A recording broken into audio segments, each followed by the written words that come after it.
Number 8. Tattooed mummies. Did the ancient Egyptians invent tattooing? Some experts think so, and it was a clue hiding in plain sight that convinced them. Researchers at London's British Museum were shocked to realize that 2 mummies in their collection were sporting what could be the world's oldest tattoos. The idea came from figurines of ancient Egyptian females who had tattoo-like markings, inspiring archaeologists to wonder if real-life women from the Middle Kingdom period might also have skin art. At first, researchers thought dark markings on 2 of the mummies were smudges of dirt, but using infrared imaging, the team revealed animals and various symbols tattooed onto the 500-year-old mummies. 2 horned creatures thought to be wild bull and Barbary sheep were found on the man's upper arm, while the woman's upper arm and shoulder were decorated with S-shaped designs and linear markings. Tattoos like these have been found on mummies from 2000 BCE and in other places too, like the temple complex of Deir al-Bahari across the Nile River from where these 2 were originally found.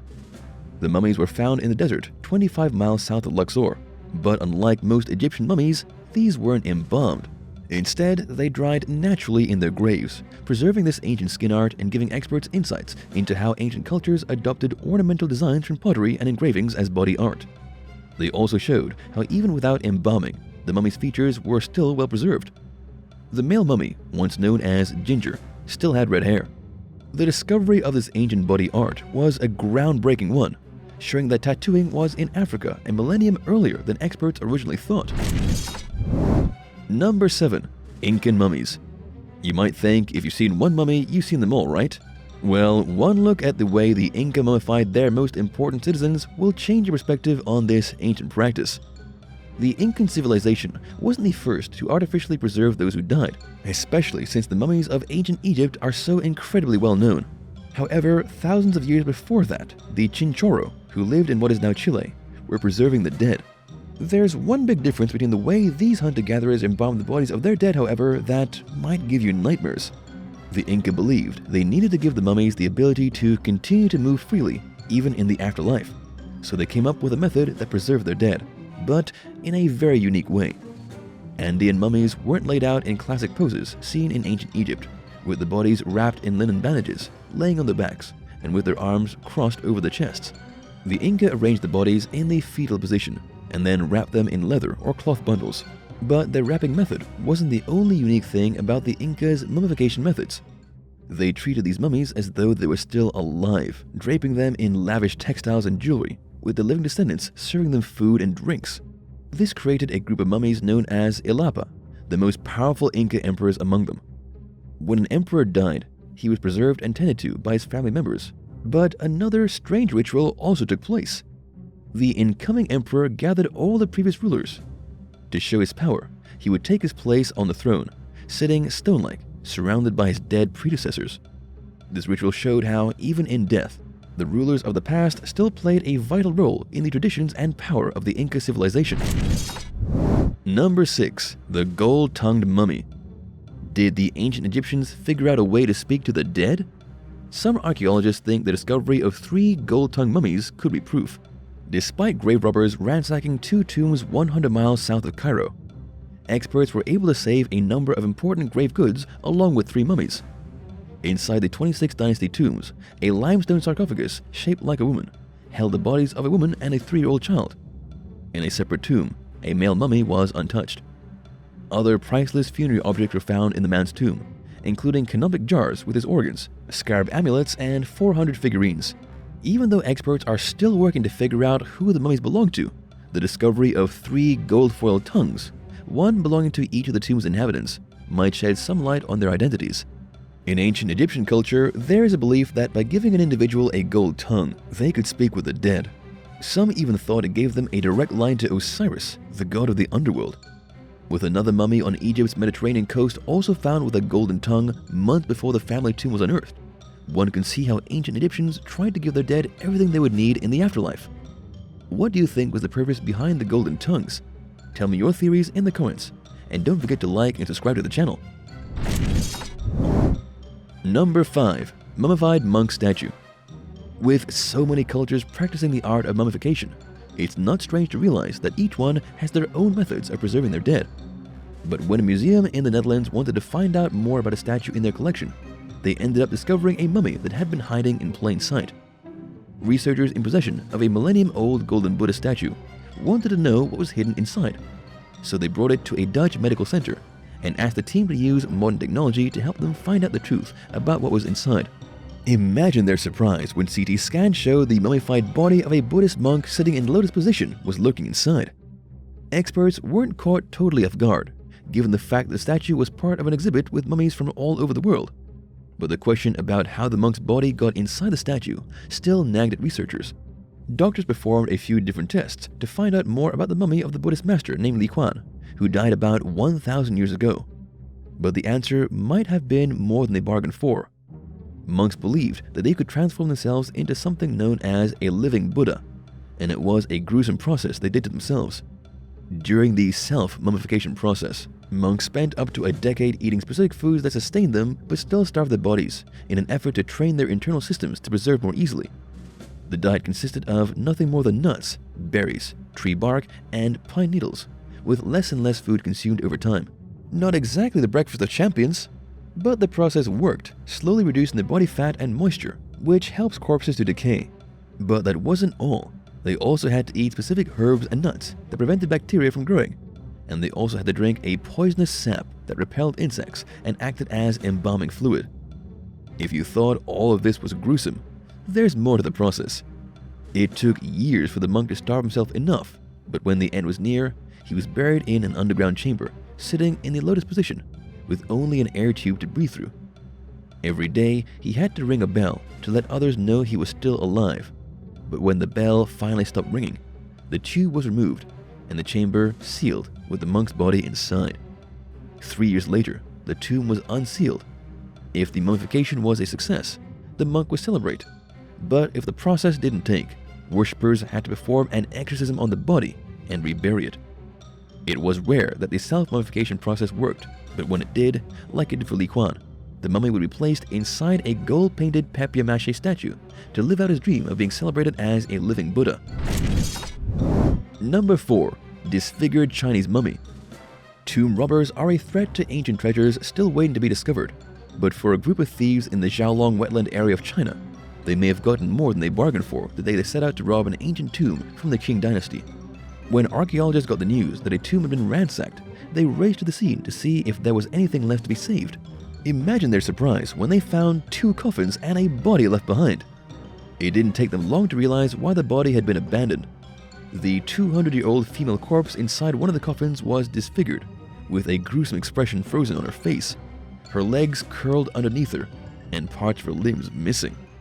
But one of the most stunning discoveries were long scratch marks along the inner walls of the coffin. The thing is, the body hadn't been mummified.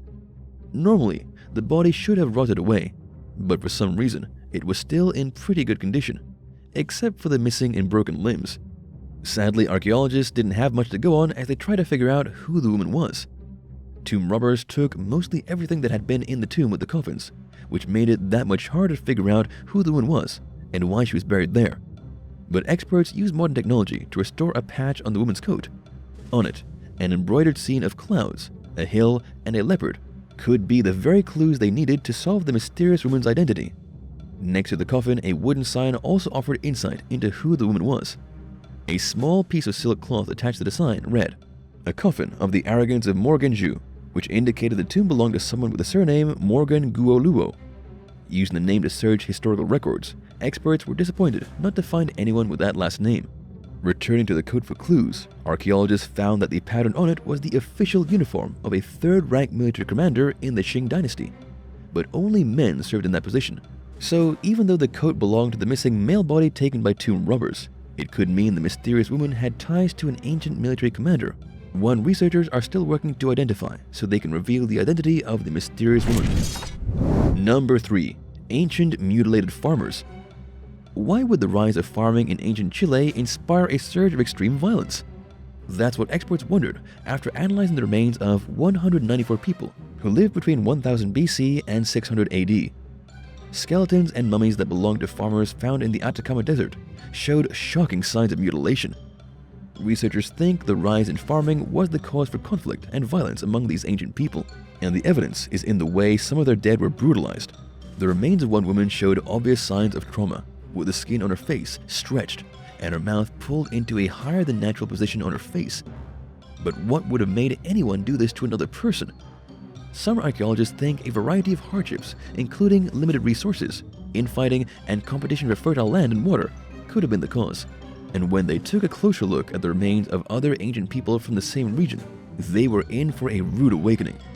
Almost 1/4 of all the remains had some signs of violence, with men the most likely to have injuries. Most suffered from head trauma, but others also had wounds on their bodies. But the attacks weren't always fatal. Some of the bodies showed signs of healing, meaning they survived whatever conflict they'd been in.